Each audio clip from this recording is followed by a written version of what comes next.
La galette des rois est attendue par tous les gourmands. Quelle est son origine? Que représente la fève? Et quand la mange-t-on?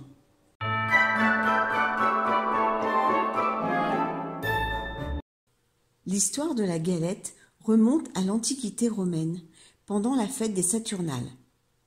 Les Romains désignaient un esclave comme roi du jour.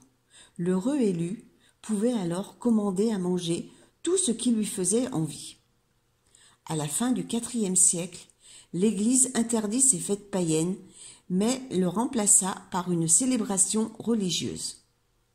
Dès le Ve siècle, l'Église accorda une importance considérable à cette tradition qui se tint le jour de l'Épiphanie, soit le 6 janvier.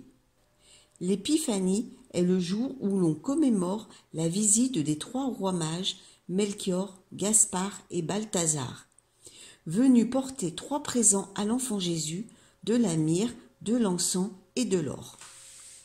Ce sont les moines de Besançon qui, au XIVe siècle, afin de choisir le maître de chapitre, prirent l'habitude, à chaque épiphanie, de le tirer au sort en mettant une pièce dans un pain.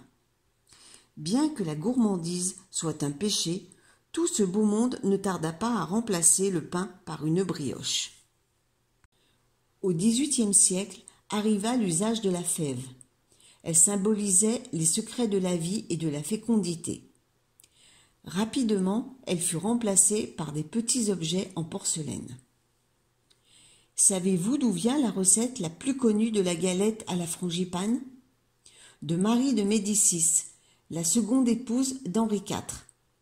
En quittant l'Italie, elle fit remettre la recette d'une crème à la poudre d'amande élaborée par le cuisinier de son plus proche soupirant, le comte Frangipani. La recette fut adoptée par la cour de France. Contrairement à Noël et au jour de l'an, qui, on le sait, n'arrive qu'une seule fois par année, il n'est pas rare que la fête des rois soit célébrée à plusieurs reprises au cours du mois de janvier.